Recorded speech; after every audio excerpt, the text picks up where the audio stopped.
तो बोले कि मैंने कंस को जो उत्तर दिया वो सुनो। मैंने क्या कहा कंस को? मैंने कहा, अर्थात नारद जी ने कहा, नंद आदि गोप वसु के अवतार हैं। ये नंद लोग जो है ना, सब वसु हैं, वसु। और वृषभानु आदि देवताओं के अवतार हैं, हे कंस। और इस ब्रजभूमि में जो गोपियां हैं ना, वो सब वेदों की ऋचाएं हैं। वेद में जितने छंद हैं, श्लोक हैं, ऋचाएं हैं, मंत्र हैं, वो सब मूर्तिमान होकर के सभी गोपियां निवास करती है। और सुनो, मथुरा में वसुदेव आदि जो विष्णु वंशी हैं, वे सब के सब मूलतः देवता ही हैं। तुम देवता की बात पूछ रहे हो, तुम सोच रहे हो देवता ने क्या प्लान कर रहे हैं, देवता क्या चाहते हैं। तो सुनो, ये मथुरा में सब देवता ही हैं। और देव की ये जो स्त्रियां हैं, ये सब देवांगनाएं हैं, जो तुम बहन समझ रहे हो।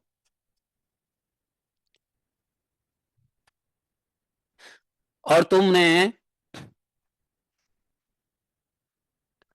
तुमने जो वसुदेव जी के पुत्र को छोड़ दिया है, तुमको पता है कि आठवां पुत्र क्या होता है? अरे 7 बार गिन लेने पर सभी अंक 8 हो जाते हैं। प्रथम पुत्र से यदि गिनोगे तो अंतिम पुत्र 8 होगा, और अंतिम पुत्र से गिनोगे तो प्रथम पुत्र 8वां हो जाता है। नारद जी ने ब्लैक बोर्ड पे एक राउंड सा सर्कल बना दिया, उसमें 8 डॉट दे दिया। 8 डॉट में कहा कि अब तुम बताओ, यहां से गिनो 8वां कौन सा है, ये 8वां है। अच्छा, यहां से गिनो 8वां कौन सा है, ये 8वां है। तो तुम गधे हो क्या? तुमको क्या पता कौन सा 8वां है? तुम देवकी के पुत्र को छोड़े जा रहे हो। मतलब जो भी है, इतनी बातें तो नहीं की, लेकिन संकेतिक रूप से इतनी बात मैंने कर दिया। लेकिन नारद जी ने डायरेक्टली ये नहीं कहा कि हत्या की बात नहीं की, लेकिन उन्होंने ये कह दिया कि 8वां हो सकता है, क्योंकि देवताओं की वाम तो गति है। वाम तो गति मतलब देवता उल्टे भी चलते हैं। मनुष्य ही सीधा चलेगा, लेकिन देवता उल्टे भी चलते हैं। वाम तो गति है।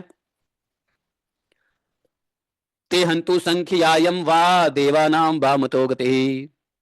नारद जी ने कहा, हे मिथिलेश्वर बहुलाश्व को, मैं इतना ही कह करके चला गया, और देवताओं के द्वारा किए गए दैत्य वध के लिए उद्योग पर कंस को बड़ा क्रोध हुआ।